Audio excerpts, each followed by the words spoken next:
A pale and bloody arm flails in the air. The hand can grab nothing. The hand will grab nothing. Even if it could, it is too fearful a thought. It longs for escape, yearns for it. But if it is only going to break in the end, what is the purpose of obtaining it? A poem of wayward imprisonment. The woman's bloody hand holds a knife. Her finger notes the light sensation of blade against bone. It is so very familiar. This feeling, one honed to a science while taking countless lives, is the sensation of death. Her life has been spent with a blade in her hands, and she does not intend to fail now. She puts pressure on her middle and ring fingers, while the rest curl tightly around the hilt, almost as if they are drawing in the death she senses. The bones will separate, the head will fall, Hang on. Woman and blade alike pause at the voice. The voice, high in tone like a ringing bell, continued. Leave the head. With mackerel, you don't take the head off until you're ready to remove the rest of the guts. The woman with the knife replies with a question. And what of the bones? It's okay to cut those, but don't separate it entirely. Cooking is very different from killing, muses the woman. Yeah, I suppose it would be, replies the speaker. They giggle slightly while imparting this bit of wisdom. The setting sun floods the room with persimmon light. It is a small interval between the sweltering summer and the coolness of autumn. The sun flees the world earlier each day. And as the day takes its leave, night stretches out greedy fingers to reclaim what was stolen in the dawn. The speaker continues. Once you've taken out the innards, you can move on to the bloodline. Bloodline?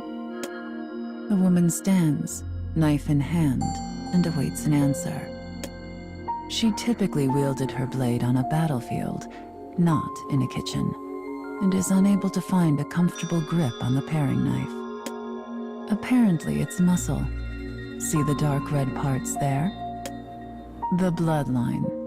An apt name. A girl of about 16, the speaker, peers over the shoulder of the woman with the knife and smiles, her long hair fluttering. Does my cooking amuse you? Asks the woman. She stares at the cutting board as she says it, but her annoyance is clear. It is cute to see someone who's so cool in a fight have trouble with a mackerel. The girl grins as she says this, lighting up the room. Ashamed, the woman looks away. This only serves to delight the girl all the more. I'm obviously no expert, says the woman. I did not grow up doing such things. Yeah, well, I'd never done it either until that day. The woman knows this well. With nothing to say in return, she falls to silence. That day, the two of them know exactly what this means. 5 years ago, early summer. Heavy rain blanketed the sky. It was the day the assassin met the girl, her target. She was going to take her life, as she had countless others. The girl was ready to die. Perhaps she even sought it. But the woman did not kill her. Call it a whim. But that day, that whim, had brought them to where they are now. Theirs is a relationship forged in checkered fate. They had both cast aside their own lives to form this new one, where each day stretches out in quiet solitude. In the distance, a cricket begins to stir. "Hey, I'm sorry," says the girl. "I shouldn't have teased you. You're the only one who actually works around here anyway, so thank you. I really appreciate it." The woman turns to look over her shoulder at her young companion. Flattery will get you nowhere. Turning away once more, she utters a weak protest. But the girl knows this action is an admittance of defeat, and her radiant smile lights up anew. "Enough foolishness. Tell me what to do with this creature." "Well, you took the bloodline out, so now you have to wash it." The woman nods, picks the fish up off the cutting board, and dips it into a pail of cool water. Blood seeps out of the mackerel, staining the water a faint red.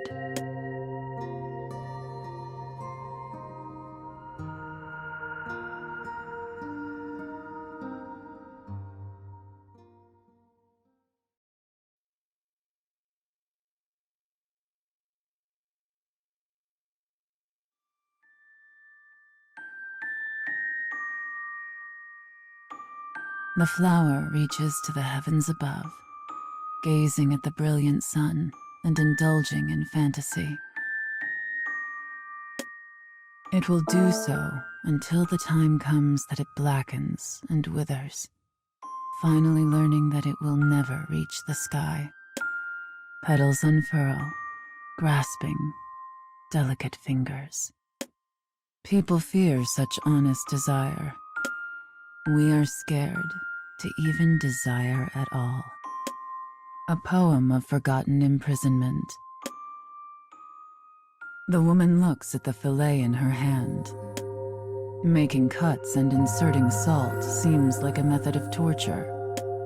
There are no deep feelings or regrets behind the words. She says them as simply as someone passing the time of day. The girl, however, is taken aback. Well, sure, but mackerel's a bluefish, so you have to get the smell out. She is attempting to teach the woman a dish called mackerel miso. It is not a particularly difficult dish to make, and perfect for teaching someone how to handle fish. This is why the girl selected it. Now we let it rest, correct? She confirms each step of the process with the girl. They had divided responsibilities since they began living together. The woman has learned well her young charge's skill in the kitchen. Yep, once the salt gets in there, it'll draw out the moisture. But the girl has not always been skilled at cooking. It was a task she threw herself into after meeting the woman, and her first few years were littered with failed attempts. But now, 5 years later, she has acquired much culinary skill. This is both a testament to her hard work and proof of the time the two of them have spent together. Then, removing the moisture also takes away the smell? You got it. Oh, and we're also going to parboil it, so might as well get the water ready in the meantime. The girl pauses and knits her fingers together, looking at the woman shyly. So, have you ever actually done that? The woman's earlier comment is clearly still weighing on her. Torture, you mean? Not really. Oh, well, that's good.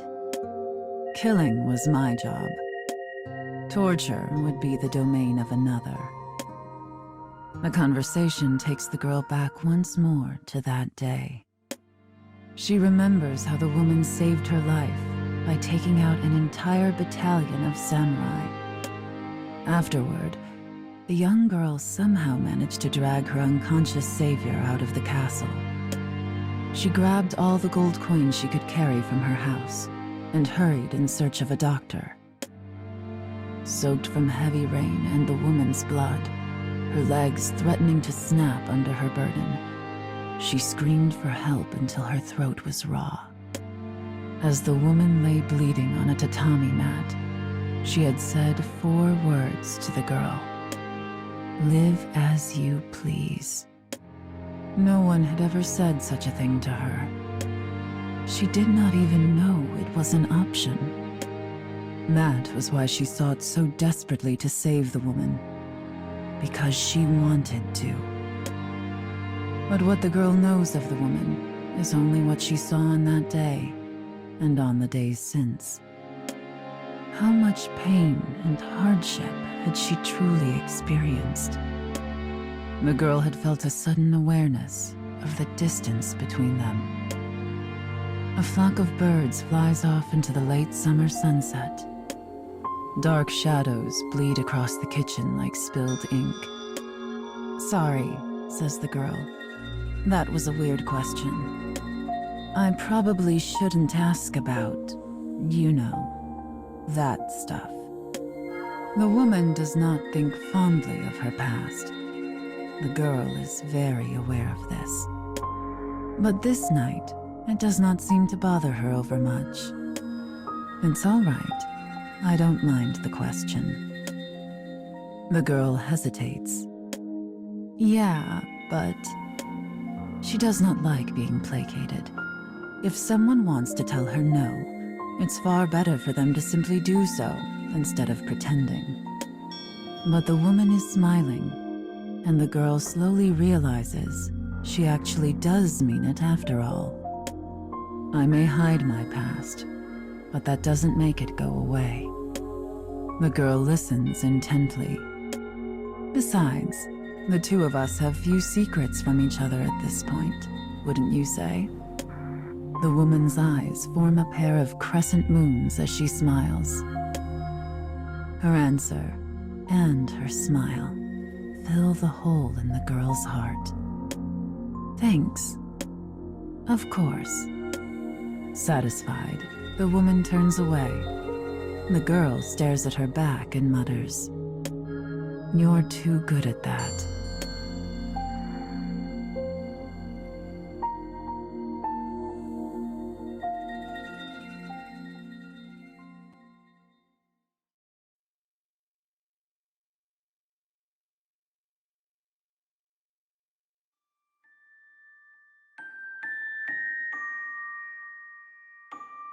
Some say a flower is most beautiful when its petals begin to fall. Yet death is inevitable and holds no value in itself. We reach out our hands, seeking beauty, but obtaining it can be a difficult thing, and the quest often shows us our limits. It is not but delusion to recall failures to reach beauty as having been beautiful themselves. Thus does humanity continue to err in order to console itself.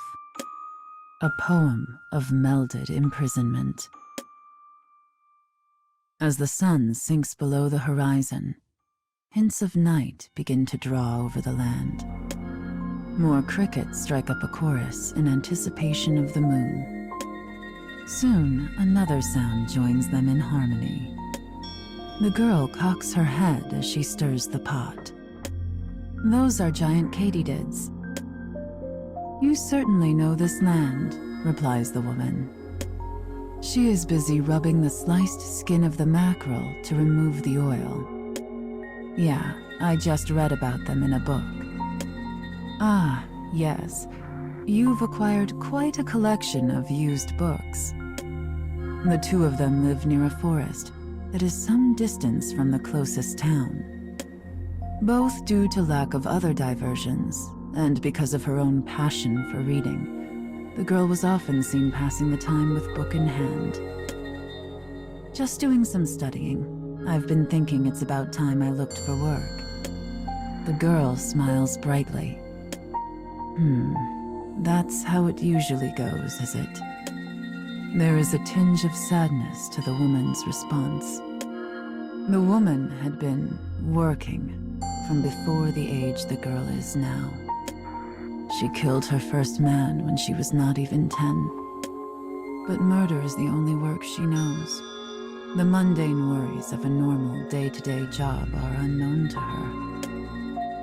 Okay, I think the mackerel should be ready now. The girl pulls her ladle from the pot, which is bubbling merrily away. The woman stands beside her, holding a towel. Go ahead and put it in there and let's give it a boil. Got it. The woman's voice has a tinge of excitement, which causes the girl to smile. Wielding a large pair of cooking chopsticks even more uncomfortably than she did the knife, she manages to transfer the fillet to the pot. Make sure to put the skin face up. Like this. Yup. Now throw some ginger in there and put the lid on. The woman follows the girl's instructions with awkward movements. But the dexterity of her fingers is cause for wonder. Perhaps it comes from her horrifying past. So how is work, anyway? The girl watches the pot while she asks the question. Much easier than my old job. I may end up losing my edge. The woman flexes her hands as she speaks. There was only one thing she could mean: the martial arts. She is a master of weapons large and small, and her technique and experience made her a formidable foe. And now, she uses those skills to make her living. She takes on occasional work as a bodyguard, or teaches young royals in the way of the sword. At times, she faces down death once again. It makes her feel that she is still the same killer she always was. But in these times in which they live, it is difficult to avoid. And compared to her past, at least, working as a mercenary is much less taxing. Theirs is an era of turbulence and upheaval where people rarely stay put for long, yet they had managed to build a home. I'm glad it's going well, says the girl. The girl smiles at the woman. So when you say you're going to look for work, begins the woman, is it because... Something about the girl's words and smiles doesn't sit right with the woman. It's almost as if her young companion feels indebted. Listen, she says, you don't have to feel guilty. You've lived a hard life. You deserve to take it easy for a while. Before she can finish her thought, which was going to be, it's not as if we're struggling, the girl cuts her off. I could say the same for you. But you don't need to worry about... Stop. You don't understand. The girl places her hand on the woman's wrist. Their eyes meet. The girl holds her gaze, looking right into the woman's eyes. I just want us to be a team. She was smiling as she said it. So the woman said no more.